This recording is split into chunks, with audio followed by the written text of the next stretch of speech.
गांव से कुत्ते ही शहर की तरफ नहीं आए, बल्कि रोजी रोटी की तलाश में बड़ी संख्या में मनुष्यों का भी पलायन हुआ। बड़े शहर इस बढ़ती आबादी को संभालने की शक्ति व सुविधा नहीं रखते थे। दूसरी ओर अनेक प्रकार की कठिनाइयों का सामना खुद प्रशासन को झेलना पड़ता है। नागरिकों को न केवल कठिनाइयां होती हैं, बल्कि सरकार की आलोचना भी होती है। जिस देश के गांव में किसान आत्महत्या कर रहे हैं, वहां उनकी खड़ी फसल को आवारा घूमते पशु रौंद रहे हों, वहां पर अनुशासन की कल्पना ही की जा सकती है। एक ब्रिगेडियर की सोच के माध्यम से इस बात को नासिरा शर्मा जी ने अपनी पुस्तक अल्फा बीटा गामा में रखा है। मैं इस उपन्यास के एक बहुत से छोटे से और बहुत ही हल्के हिस्से को कहूँगा, पढ़ा आपके लिए मैंने।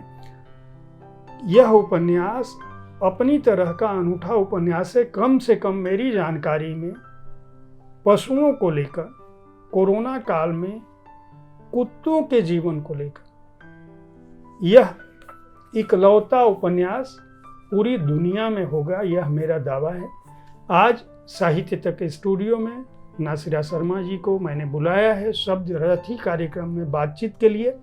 इस उपन्यास के बहाने हम उनके जीवन कर्म को जानेंगे।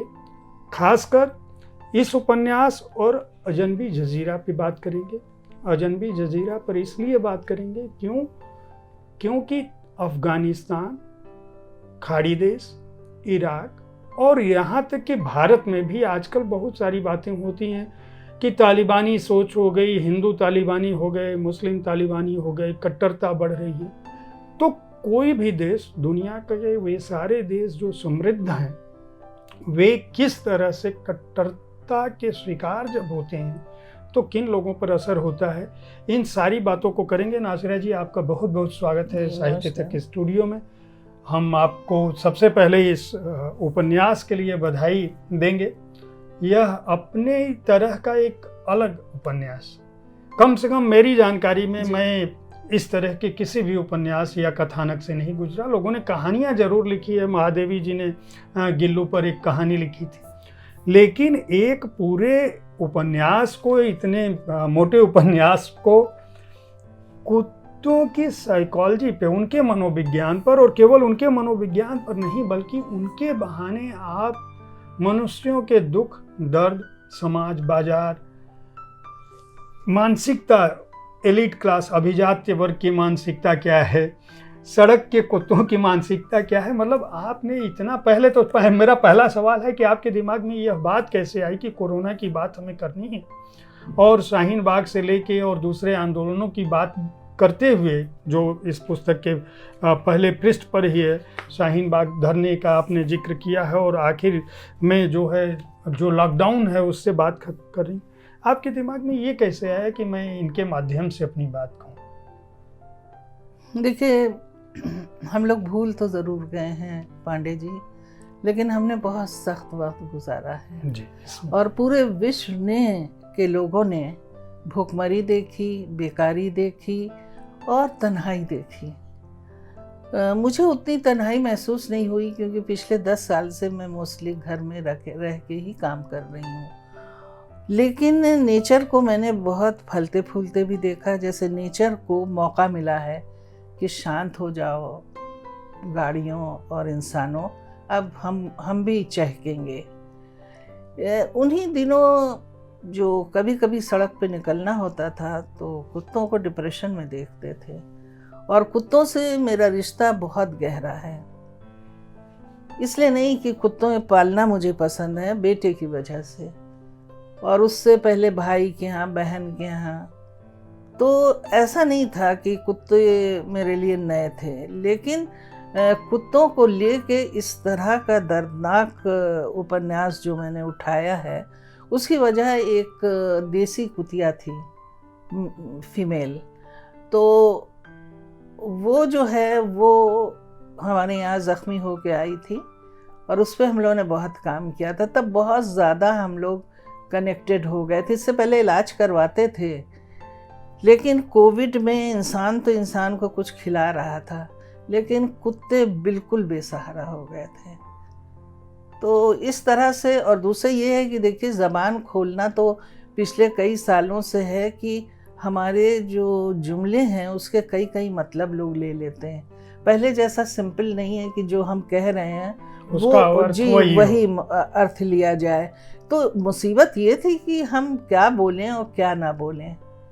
और देखिए हमारा जो दौर गुजरा पिछले 5 साल का या 10 साल का, उसमें अपने को सेंसर करना और अपने को कंट्रोल करके ये बताना कि देखो हम तुम्हें हर्ट नहीं कर रहे हैं, हम खुद हर्ट हैं, हम ऐसी बात करें जिससे तुमको सेंक मिले।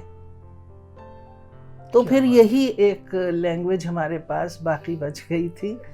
जो मैं आप लोगों को बता दूं कि यह इतना अद्भुत उपन्यास है। कुत्तों की मानसिकता को लेते हुए आपने कोई वर्ग नहीं छोड़ा है। मतलब जो स्ट्रीट डॉग हैं उनकी भी बात करती हैं, जो बड़े घरों में कोठियों में जो कुत्ते हैं उनकी भी बात करती हैं। जो बड़ा वर्ग है, अभिजात्य वर्ग है, वह श्रम वाले तबके को या मजदूर तबके को या दुकानों पर काम करने वालों को किस नज़रिए से देखता है उसकी भी बात करती हैं। उस दुकान पर काम करने वाले जो छोटे बच्चे हैं वो कोरोना काल में किस तरह से प्रभावित होते हैं उनकी भी बात करती हैं। यहाँ तक कि आवारा कुत्तों को पकड़ने वाली जो गाड़ियाँ आती हैं वे जब ले जाती हैं तो जो दूसरे कुत्ते हैं उनके ऊपर किस तरह का प्रभाव पड़ता है। यह उपन्यास उनके बहाने इंसानों की बात करता है, उस दर्द की बात करता है जिस दर्द को हम शायद, जैसा कि नासिरा जी ने अभी बताया कि हम भूलने लगे हैं समय के साथ। कोरोना काल की पाबंदियों को, उस दौरान की मुश्किलों को, उस दौरान होने वाली मौतों को, अपने आसपास घटने वाली घटनाओं को। आखिर आप संदेश क्या देना चाहती थी? आपने एक बात तो कह दी कि मैं इनके बहाने जो हम नहीं कह सकते हैं उस पर कहीं न कहीं पाबंदी लगा के हम ये कहना चाहते थे कि दर्द हमारे भीतर भी है। हम आपके ऊपर कुछ नहीं कह रहे हैं, बल्कि जो पीड़ा हम भुगत रहे हैं उसी को हम व्यक्त करना चाहते हैं, भले ही उसका माध्यम कुछ और बनाएं। चूँकि आप लेखिका हैं, बड़ी लेखिका हैं, साहित्य अकादमी पुरस्कार पा चुकी हैं, और आपकी जो लेखनी है, मैं अपने दर्शकों को बार बार बता दूं कि नासिरा शर्मा जी की लेखनी ने एक अलग मुकाम बनाया है पूरी दुनिया में। खासकर आप फारसी की विद्वान हैं, पर्शियन की विद्वान हैं, उर्दू, अंग्रेजी, हिंदी, पश्तो, फारसी, ये इन सारी भाषाओं को जानती हैं। न केवल जानती हैं बल्कि बहुत लंबा अरसा आपने उन लोगों के बीच काम किया है जो लोग वंचित और शोषित रहे। इराक, ईरान, अफगानिस्तान पर आपका लेखन पूरी दुनिया में चर्चित रहा है। जहाँ भी यह कहा जाता है कि कट्टरपंथिता के चलते समाज और राज्य और देश अंततः बर्बादी के कगार पर चले जाते हैं, नासिरा शर्मा जी की लेखनी उस दर्द को हर बार प्रश्रय देती रही है, उजागर करती रही है और सामने लाती रही है। मैं ये जानना चाहता हूँ कि किसी भी दर्द को इतनी शिद्दत से महसूस करना और उसको अपने पाठकों के सामने रखना, आखिर इसकी वजह क्या थी? इसकी शुरुआत आपने कैसे की? और आपका पहला, मतलब मैं अगर ये पूछूं कि कौन सा पहली कृति आपकी थी जिसमें आपने ये सोचा कि नहीं, अब मैं केवल इसी दिशा में, मतलब जो हालिया आपके जितने भी उपन्यास आए हैं सब में एक मूल तत्व है, वह है वंचित, शोषित, पीड़ित और दुख से भरपूर लोगों को कहीं ना कहीं आप संबल दे रही हैं अपनी कहानियों से, अपने उपन्यासों से, अपनी कथाओं से। इसकी क्या वजह है? बचपन से मेरा झुकाव उसी क्लास से था, जबकि मैं उस क्लास से नहीं थी। अब इसको कुछ कह लीजिए कि मेरी मिट्टी में वो बात गूंधी थी या जो भी हो। और ऐसा नहीं है कि मैंने पहली मर्तबा ये कुत्तों के ऊपर कहानी लिखी है। इससे पहले कुत्ते और बच्चे, घूरे मेरी कहानियों में आ चुके हैं। दूसरे बच्चे और जानवर बहुत ज़्यादा मेरी किताबों में आए हैं, मतलब कहानियों में, बच्चों की किताबों में आए हैं। तो ये जो थी कहानी, ये बच्चों की कहानी की तरह मज़ेदार, चटखारेदार शुरू हुई थी, फिर कुछ संजीदगी इसने ले ली, फिर इसका जो वो था आसमान, वो बढ़ता ही चला गया। और फिर ये लगा कि वो दौर ऐसा था, उसमें मैंने कविताएं लिखी, जबकि आज तक मेरा उधर रुझान नहीं था। क्योंकि जो अंदर की घुटन है ना, वो घुटन जो है जब बाहर सुकून हो तो बहुत अच्छी तरह कागज़ पे आती है, लेकिन जब वो घुटन आपको अंदर भी लगे और बाहर भी लगे, तो फिर आप कैसे अपना कलम लेके पन्ने दर पन्ने वो कर सकते हैं। दूसरी बात ये थी कि हर आदमी जो है वो बनावटी कहानी, सच्ची कहानी और अपनी गुजरी कहानी जो थी कोविड के ऊपर लिख ही रहा था जी। लेकिन उसको ये महसूस नहीं हो रहा था कि कितने लोग जो थे उसमें तबाह हुए। जो तबाह हुए उन्हें तो महसूस हुआ, जैसे उन्होंने कहा कि डूब गई मेरी 40 साल पुरानी दुकनियाँ, तो वो दुकनियाँ सबकी लुट गई। उसी में पत्रकारों ने कभी इस तरह, पत्रकार मरे हैं गोली से, उनकी हत्याएं हुई हैं, लेकिन उन्होंने सुसाइड कभी नहीं की थी, लेकिन की उन्होंने। तो ये वक्त का एक ऐसा नगाड़ा था जो अंदर बज रहा था आपके। मैं अगर आपसे ये पूछूं कि आप अफ़गानिस्तान, इराक, ईरान युद्धबंदियों पर भी लिखती रही हैं और कोरोना काल के समय को भी आपने देखा। इस समय दुनिया में जो बड़ी समस्याएं हैं वो कौन सी हैं और आप उसका समाधान कहाँ पाती हैं या नहीं पाती? देखिए, पहले तो एक बात मैं और भी कह दूं, फिर उस तरफ मैं मौजू को बदलूंगी।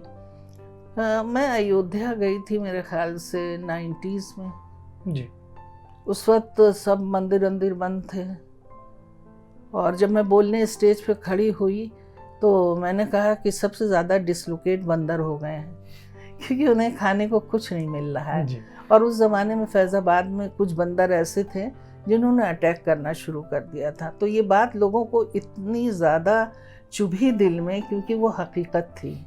सही बात कि कुछ रहा ही नहीं तो खाएं क्या। अब आते हैं इसी तरह के मतलब मरते हुए लोग जो पूरी दुनिया में हैं, जिनका शोषण हो रहा है। वो सिर्फ इराक नहीं है, अफ्रीका के बहुत सारे देश हैं। तो मैं सोचती हूँ कि जो दुनिया है वो समझ नहीं पा रही है कि उसे चाहिए क्या। उसी इंसान ने इस दुनिया को कहाँ से कहाँ पहुँचाया, और एक ख़ास ग्रुप है कि वो ध्वंसकारी बन गया है और वो सत्ता में आना चाहता है।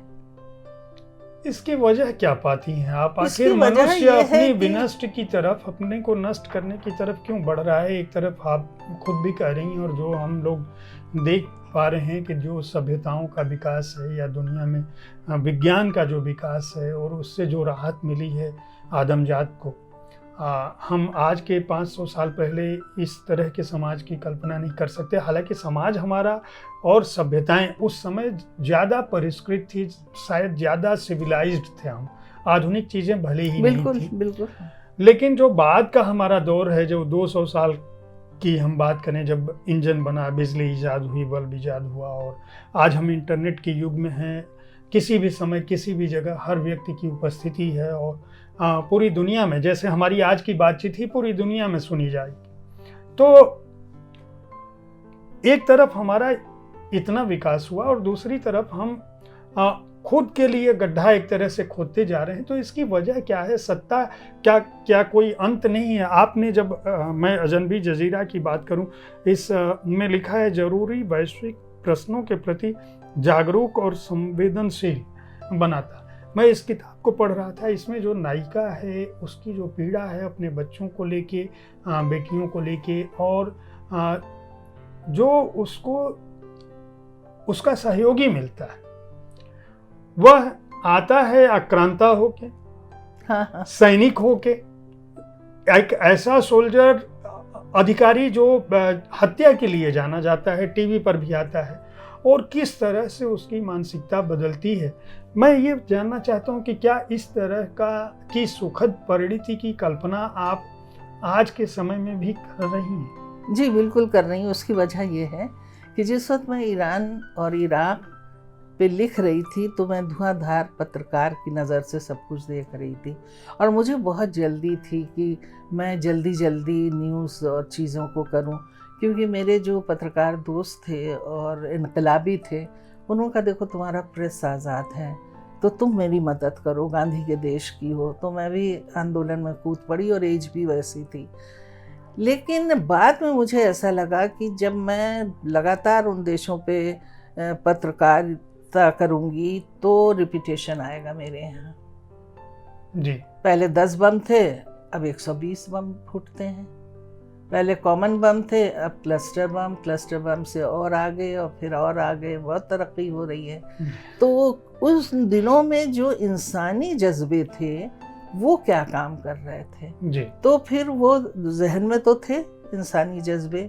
उस पर कुछ कहानियाँ भी हमने लिखी हैं जो मेरे 2 कहानी संग्रह में आया।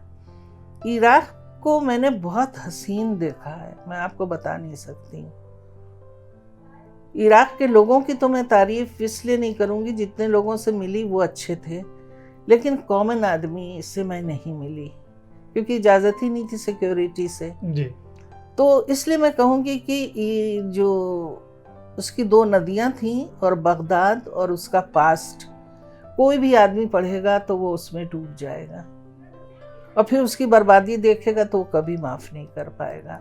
आप देखिए कि इतने बड़े बड़े जुलूस अमेरिका में खुद निकले और दूसरे मुल्कों में निकले कि सद्दाम के इस बगदाद को तबाह ना कीजिए और ना सद्दाम को। कुछ लोगों का ख्याल है सद्दाम बहुत बुरा आदमी था। हर वो आदमी जो फिदा होता है वो उससे एक पार्ट खुश नहीं रहता है क्योंकि हुकूमत चलती ही ऐसे हैं। लेकिन उसने जो कुछ इराक को दिया वो कमाल का दिया। अच्छा, ईरान में ये है कि वहाँ के इंसान, चूँकि हमको ज़बान आती थी, वो मुझे बहुत हसीन लगे, बहुत गहरे लगे, और नेचर तो वहाँ भी बहुत ही खूबसूरत था। तो जो बची हुई चीज़ें थीं उन पे अब हमने लिखना शुरू किया है। जो इंसानियत शेष थी उसमें भी मोहब्बत होती थी। अभी देखिए यूक्रेन में ढांचा मिला है, एक कब का ढांचा है, पुरातत्व विभाग उसके ऊपर टिप्पणी दे रहा है कि लड़की नशे में, और जो उनको कपड़े पहनाए गए हैं ऐसा लग रहा है कि वो आदमी लेटा है, और इतनी मोहब्बत से भरी हुई वो औरत कंधे पे वो रखे। तो जो उनका ढांचा मिला है वो इस पोजीशन का है जिस तरह एक बहुत बड़े आर्टिस्ट हैं जिन्होंने किस पे बहुत सारी बनाई है, एकदम वही पोजेस हैं। तो ऐसा है कि ना मोहब्बत मरती है और ना नफरत मरती है। डिपेंड करता है कि वो कौन सी चीज़ है जो आप ज़िंदगी में अपनाते हैं। इसकी लड़ाई तब से चली आ रही है और अब ये लड़ाई हम इतना लड़ रहे हैं कि उसमें कॉमन आदमी उलझ गया है खबरों में। वो वाली खबरें ना पढ़ना चाहता है, ना सुनना चाहता है जिसमें मोहब्बत हो, अपनाइयत हो। क्योंकि नहीं, एक तरफ आप कह रही हैं कि आपको इस बात की का भरोसा है कि अंततः मोहब्बत जीतेगी, प्रेम जीतेगा। दूसरी तरफ आप उसकी कमी की तरफ भी इशारा कर रही हैं कि धीरे धीरे हमारे समाज में कम होता जा रहा है। आखिर इसकी परिणति कैसे होगी? आप जो सकारात्मकता देख रहे हैं कि अंततः ये हो सकता है कि प्रेम ही चारों तरफ बचे। आपकी, मैं फिर से अजनबी जजीरा की ही बात करूंगा क्योंकि ये उपन्यास जितना पतला है इसका भाव और मर्म उतना ही गहरा है। सब कुछ आपने इस इतने कम पन्नों में दिखा दिया है। और जो इसकी आखिरी पंक्तियां हैं, सूरज निकल आया था, उसकी गुलाबी नारंगी रोशनी में सफ़ेद कपड़े रंग में नहा चुके थे। सुबह की खुशबू को 5 बहनें कार के पीछे बैठी गहरी सांसों से अपने में जज्ब कर रही थी। एक तरफ सब कुछ उनके सामने विनष्ट हो चुका था जी। अपने पिता की मृत्यु देख चुकी थी, जो दोनों तरफ से फौजी बंदूकें और वहाँ के स्थानीय एक तरह से जो लोग लड़ रहे थे उनकी बंदूकें, अपना सब कुछ खो चुकी थी। और उसके बावजूद उनकी ज़िंदगी में एक सूरज उगता है और लेकर कौन आता है? जो आक्रांता है। और आपने यहाँ तक कि बहुत महीन एक वानगी प्रस्तुत की है कि उनके जो उन बच्चियों की माँ होती है उसका उनके जो चाचा होश में होते आ हैं, जाती हैं। हाँ, तो किस तरह से वहाँ रईस होके भी उनकी मदद करने की अपनी सीमाएं होती हैं, फिर उनका मकान लिखवा लिया जाता है।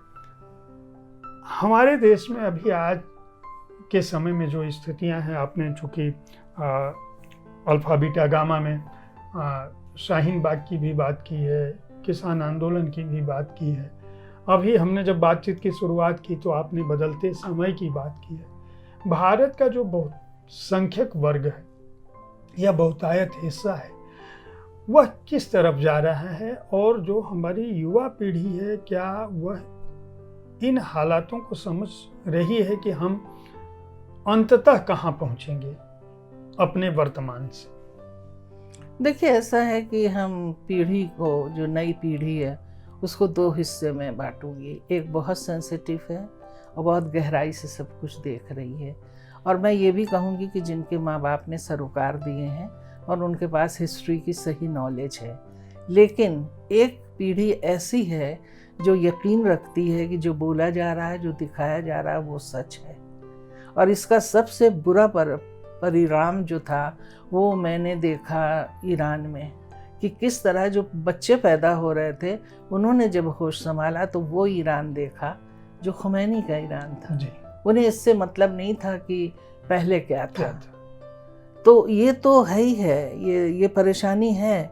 और मुझे तो दूर तक ये भी परेशानी नज़र आती है कि अगर हम इसको बदलना चाहेंगे बाद में, तो ऐसी कौन सी कुव्वत होगी जो सब कुछ बदल देगी? क्या कुछ बदलने को बाकी बचेगा? क्या हम लोग जिंदा रहेंगे तब तक? जो हम बताएंगे नहीं पहले ऐसे होता था और पहले यूँ होता, वो कहेंगे अरे ओल्ड पीपल। तो ये चीज़ जो होती है ना, वो जो इंसानियत और रिश्ते हैं ना, वो ख़त्म कर रही है। सिर्फ आइडियोलॉजी है और जिसे कहते हैं धर्म है। और एक बात मैं कह दूं, आज का दौर है जिसमें दिल के ढक्कन लोगों ने बंद कर दिए और दिमाग के ढक्कन खोल दिए। सब काम दिमाग से हो रहा है, नहीं, बड़े बड़े इजाद हो रही है। मैं यहाँ पे एक चीज़ से आपसे थोड़ा इत्तेफाक नहीं रख रहा हूँ कि आप कह रहे हैं कि दिमाग का प्रयोग हो रहा है। मैं ये कह सकता हूँ कि हमारी सुविधा को लेके या विज्ञान की जो खोज है उसको लेके हमारे मोबाइल्स चेंज हो गए हैं, हमारा इंटरनेट चेंज हो गया है। अगर इस विकास की बात कर रही हैं और इस तरफ जो दिमाग काम कर रहा है उसकी बात कर रही हैं, तो मैं मान सकता हूँ कि तकनीक और विज्ञान के क्षेत्र में हमारा दिमाग आगे हो सकता है बढ़ रहा हो और हम तरक्की कर रहे हैं।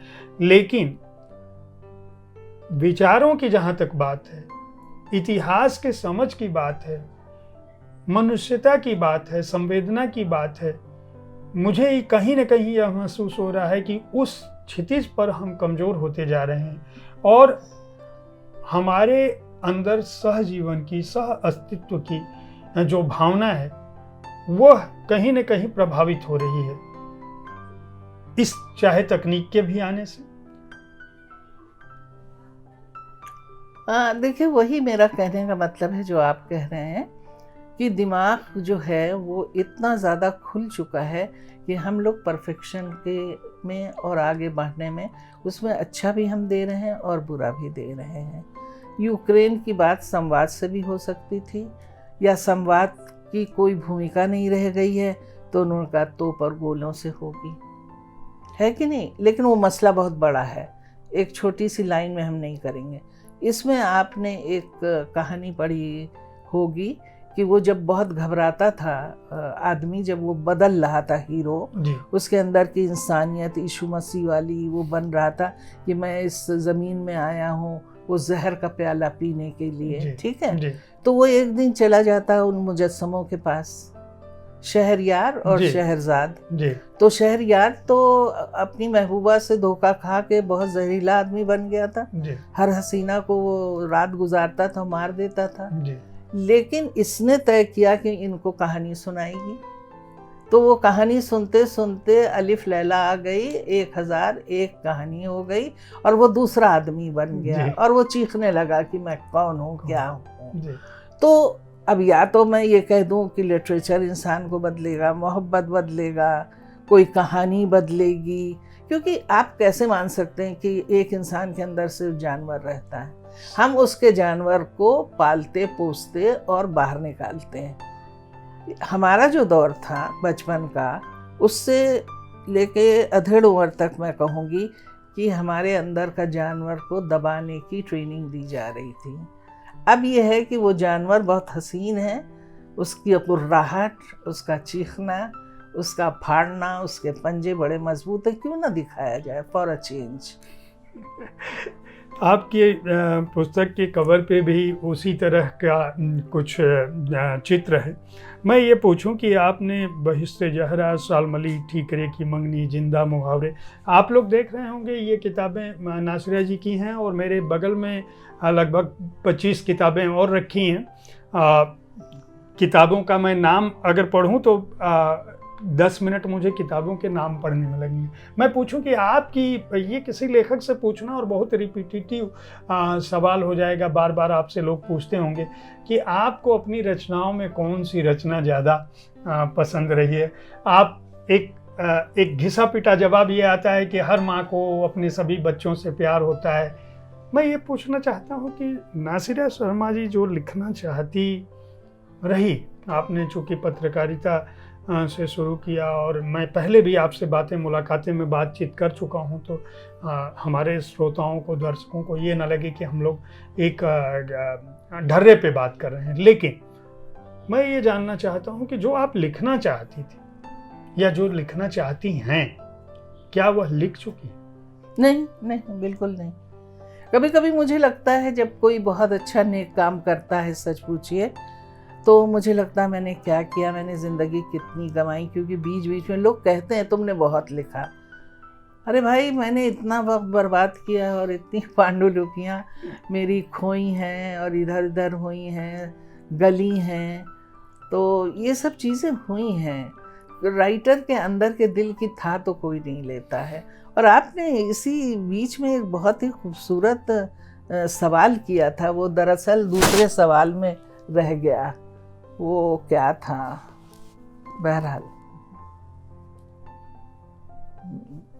हाँ, कि कौन सी किताब आपको, देखिए आपके दिल के अब करीब चूंकि आपने माँ की बात की है, तो मैं कहूँगी कि माँ सीने से तब तक बच्चे को लिपटाए रहती है जब तक उसको दूध पिलाना पड़ता है, जब तक चाहे वो बोतल से पिलाए और चाहे स्तनपान करवाए, तो उसको गोद में लेना ही एक ही पोजीशन है उसकी। तो जब तक मेरे सामने मेरा नॉवेल रहता है, वो मेरा दुलारा और सबसे प्यारा रहता है, और जैसे ही वो मुझसे जुदा होता है तो फिर वो पाठकों का हो जाता है। तो मतलब आप ये पाठकों के ऊपर छोड़ रही हैं कि वो तय करें कि नासिरा शर्मा का कौन सा उपन्यास जो है वह महत्वपूर्ण है या अलग है। लेकिन पाठक भी दो तरह के हैं जनाब। जिनको शालमली पसंद आती, ठीकरे की मंगनी बिल्कुल नहीं आती। जिनको ठीकरे की मंगनी पसंद आती, उन्हें शालमली बेकार लगती है। तो ये पसंद के ऊपर भी होता है। और आज मैं जो हूँ पांडे जी, वो अपने पाठकों की वजह से हूँ। आप आत्मकथा क्यों नहीं लिख रही? टाइम नहीं है, टाइम नहीं है। टाइम दे, हमारे पास एक पूरा आपको ये नहीं लगता कि जो आपकी पूरी जीवन यात्रा है और जिस तरह से आपने पूरी दुनिया को देखा है और इतना श्रेष्ठ मैं कहूँगा कि साहित्य दिया है, और आपके यात्रा संस्मरण हो, आपकी आलोचना पुस्तक हो, आपके उपन्यास हों, आपकी कहानियाँ हों, जो आपकी जीवन दृष्टि है वह अपने आप में इतनी बड़ी है कि आप अपने प्रशंसकों को और साहित्य जगत को न लिख के वंचित कर रहे हो। जी बिल्कुल कर रही हूँ, क्योंकि बहुत लोगों ने कहा कि डॉक्टर शर्मा के साथ जो आपका साथ रहा है, खासकर ये दो कल्चर के साथ, उसको उठाइए, उनके ऊपर लिखिए। तो मैंने बहुत कोशिश की है कि अपने टुकड़े टुकड़े संस्मरणों में उनका जिक्र करूं, लेकिन मैं अपनी ज़िंदगी को पकड़ के, मेरी ज़िंदगी इतनी आसान नहीं है जो मैं किताब में उसको लिखूं। मुझे याद है इतने मैंने अच्छे दिन देखे हैं, बुरे दिन देखे हैं, ज़िंदगी भरपूर खुशियों से रही है और गम से रही है। एक मर्तबा कुछ ऐसा सिलसिला रहा तो एक संपादक बैठे थे, मैंने कहा मुझे ऐसा लगता है मैं पागल हो जाऊंगी, इतना भाई इतना चारों तरफ ये सब है, और बाहर के उसमें भी थी और खूब कत्ले आम देख रही थी ईरान में और दुनिया में और ये सब। तो उनका आपका इलाज बहुत मुश्किल होगा। तो मैंने कहा ये क्यों कह रहे हैं? क्या कि डॉक्टर किस खाने पे पहले काम करेगा, इतने खाने हैं आपके पास। तो यही है कि मुझे अगर किसी ने कुछ दिया है तो हीरे मोती न दिए हों, बड़े बड़े घर न दिए हों और बैंक बैलेंस बड़ा न दिया हो, लेकिन गज़ब से मुझे अनुभव और अनुभूतियाँ मिली हैं। मैं उसको लेने के लिए नहीं गई। ज़िंदगी का ऐसा हिसाब किताब रहता है कि वो ऐसे ही चलता है, दिन कैसे शुरू होता है मैं खुद नहीं सोच पाती हूँ। मैं आपसे जानना चाहता हूँ कि भले ही संपादकों ने आपको, किसी संपादक ने कहा कि आप डॉक्टर शर्मा के साथ के अपने अनुभवों को लिखें, लेकिन जो मैं आपके जीवन को, जो मेरी दृष्टि है वह इलाहाबाद से शुरू करिए और इराक ईरान घूमते हुए और पूरी दुनिया में पत्रकारिता का अनुभव, लेखन का अनुभव, अनुवाद का अनुभव और अलग अलग विधाओं में अनुभव, और खासकर स्त्री पीड़ा को जो स्वर आपने दिया है अपनी कहानियों में। अब तो कुत्ते और बिल्ली के भी अनुभव को मैं जोड़ लूँ उसमें, यानी इस मानवता के प्रति जो आपका आकर्षण है या मानवता से जो आपका लगाव है, जीवन की प्रवृत्ति को जिस ढंग से आपने महसूस किया है, मुझे ये लगता है कि आपको अपनी आत्मकथा कई खंडों में लिखनी चाहिए, उसको बांटनी नहीं चाहिए। और अगर बांटना ही है तो आप उसको कालखंड के हिसाब से बांटें, न कि किसी पर्टिकुलर यात्रा की जगह से और संबंधों की जगह से बांटे, क्योंकि तभी न्याय हो पाएगा। और आपके जो प्रशंसक हैं, आपके जो पाठक हैं, और हिंदी साहित्य या पूरे साहित्य जगत को मैं कहूँगा कि विश्व साहित्य को वह प्राप्त हो सकेगा जिसकी दरकार है। तो आप कब से शुरू कर रही हैं ये बताएं मुझे।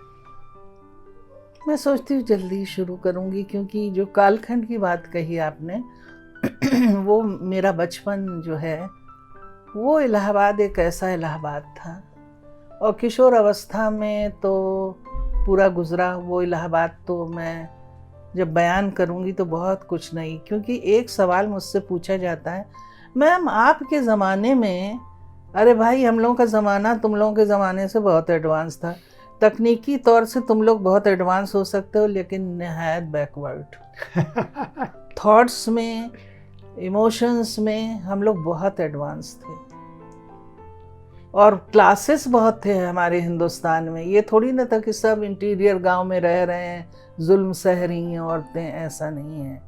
और दूसरे अंग्रेज़ों ने इतने बहुत दिनों तक शासन किया था, उससे पहले मुग़लों का सोफिस्टिकेशन था, एक अलग तरह का हिंदुस्तान जो था सांस ले रहा था। फिर अंग्रेज़ों के जाने के बाद वो अपना बहुत कुछ अच्छा छोड़ गए जी। गुलामी के बावजूद सब ने हिंदुस्तान को बहुत कुछ दिया जो अफ़गानिस्तान नहीं पा पाता है। उसकी बैकवर्डनेस का एक ये भी वजह है कि वो किसी को बर्दाश्त नहीं करता है, कुछ बनता है वो बिगाड़ देता है। अफगानिस्तान के बारे में ये आपने नया पहलू बनाया है, यानी कि स्वीकारने के लिए आपको दिल बड़ा करना होगा, उस तरह की बातें करनी होगी। क्योंकि कोई भी शासक जो होता है ना, चाहे वो कोई भी हो, वो कभी भी एकदम से बुरा कैसे हो सकता है, तो फिर चलेगी कैसे हुकूमत। लेकिन हाँ सख्त तो मुझे भी होना पड़ता है एज अ माँ, क्योंकि अगर मुझे बच्चों को बड़ा करना है, घर में डिसिप्लिन रखना है, तो मैं कैसे आज़ादी दे दूंगी कि भाई कोई प्लेट तोड़े तो कोई कागज़ फाड़े। मैं आपसे ये पूछूं कि वर्तमान सरकार में जो भारत पर शासन कर रही है, उसमें कौन सा गुण आप देख रही हैं? उसमें कई गुण है भाई।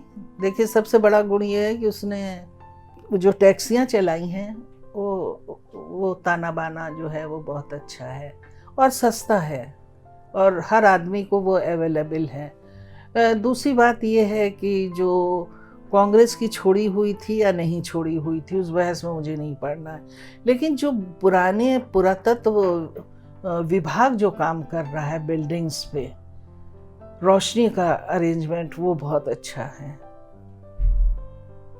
और मुझे एक बात का बहुत दुख होता है, जो नई सरकार हमारी है, जो 2014 से लगातार कई बार जीती है और इलेक्टेड बाई पीपल है, वो लोग कोई भी प्रोजेक्ट जो करते हैं वो बड़े दिल से और बहुत अच्छी तरह करते हैं, उसका एंड अच्छा नहीं होता।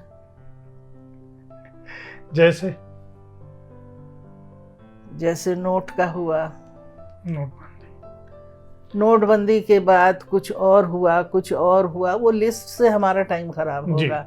लेकिन कोई भी आदमी जो है वो सुखी नहीं रहता। जब हम ये कहेंगे कि अब हमें डर लगता है सुबह उठते हुए, तो कहेंगे भाई किससे डर लगता है, कौन आपको मारने ये कि कौन सा नया कानून आ जाएगा, फिर उस कानून के बाद का जो अंत होगा वो कौन भुगतेगा। तो या तो जो लोग राय देते हैं या जो लोग हैं वो परिपक्व नहीं है, कहीं पे कुछ है। मैं नियत पे तो नहीं शक उनकी करूँगी, लेकिन मुझे लगता है जो राय देने वाले हैं, जो ये हैं। और एक बात और भी है जो इस ज़माने की सबसे बड़ी ताना बाना को कमज़ोर कर रही है, वो ये है कि मुट्ठी भर लोग जो हैं वो अपने को फोकस में लाने के लिए वो हरकतें कर रहे हैं जो किसी भी परिवार को तोड़ने जैसा है। इसको कोई भी नहीं पसंद कर रहा, कोई भी नहीं, ना जो साधु संत पसंद कर रहे हैं। ईरान में भी मैंने देखा था कि मौलवी 2 हिस्सों में बंट गए थे, गर्म दल और नरम दल। यहाँ पे भी वही हाल है, देखिए। मतलब आपका कहना ये है कि कट्टरपंथीता जहाँ भी है उस पर लगाम लगाई जानी चाहिए कहीं न कहीं। नहीं, हाँ, और दूसरी ये कि हमें साथ रहना, जब हम दुनिया के साथ रह रहे हैं तो हम अपने लोगों के साथ क्यों नहीं रह पा रहे हैं। और कौन कहाँ का है ये तो बड़ा मुश्किल है कहना। अब हम लोग जब बातचीत की शुरुआत कर रहे थे तो आपने बताया कि आपकी कोई नई कृति बहुत जल्दी आने वाली है, उसके बारे में बताएं। वो किताबों को लेके, क्योंकि मुझे एक बात की बड़ी तकलीफ है पांडे जी।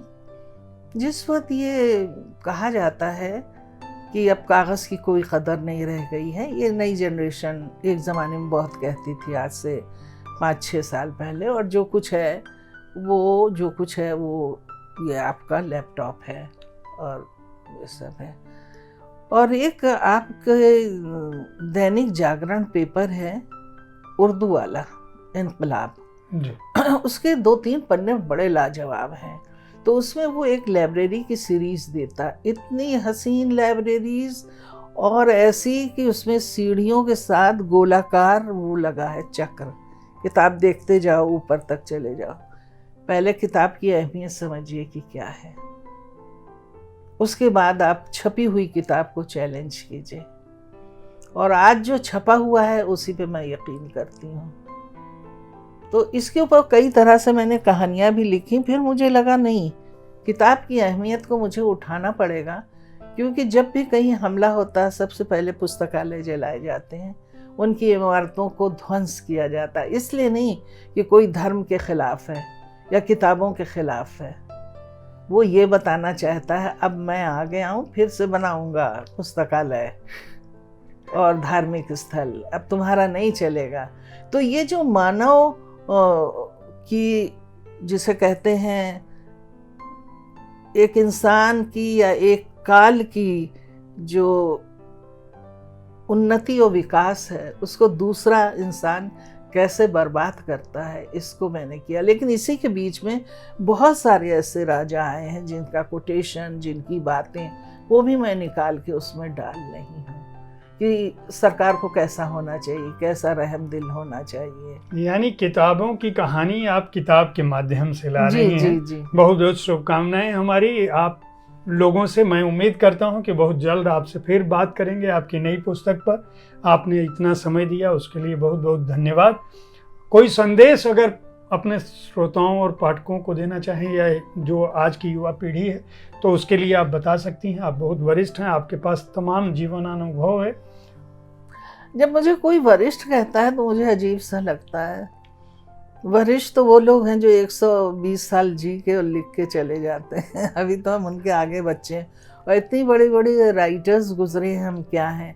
लेकिन एक चीज़ मैं कहना चाहती हूँ उन लोगों से जिसमें सभी लोग हैं कि नालंदा की तरफ जाएं, नालंदा की हिस्ट्री देखें, वो कैसे तबाह हुई, उसमें कौन सी पॉलिटिक्स थी, कौन सा जातिवाद था। और फिर वो जापानी जो म्यूज़ियम बना है, बिहार म्यूज़ियम या पटना म्यूज़ियम, हम कंफ्यूज कर देते हैं, वो ज़रूर वो हिस्सा देखें जो नालंदा का है।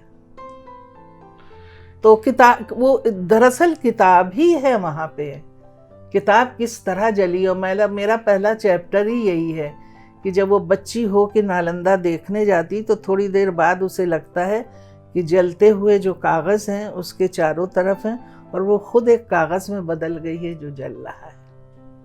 किस्सा गोई और शब्द, संवेदना और समय, सब कुछ नासिरा शर्मा की किताबों में, उनकी लेखनी में झलकता है। अल्फा बीटा गामा भी पढ़ें, नई आने वाली किताब भी पढ़ें और आपकी जो भी कृतियाँ जहाँ भी उपलब्ध हों आप पढ़ें, निराश नहीं होंगे। आपको कुछ न कुछ जरूर मिलेगा जो आपको समृद्ध करेगा, आपको ज्ञानवान बनाएगा, आपको अपने समय के पार ले जाएगा, देश की सीमा के पार ले जाएगा, भाषा की सीमा के पार ले जाएगा। जो कि आप बहुविध भाषाओं में लिखती रही हैं, पढ़ती रही हैं, जानती रही हैं और दुनिया घुमा है। तो आपके अनुभवों का लाभ लें, अपने घर बैठे किताबें खरीदते रहें। शब्दरथी में मैं फिर किसी और शख्सियत के साथ मिलूंगा, तब तक देखते रहें साहित्य तक। धन्यवाद। नमस्कार। नमस्कार।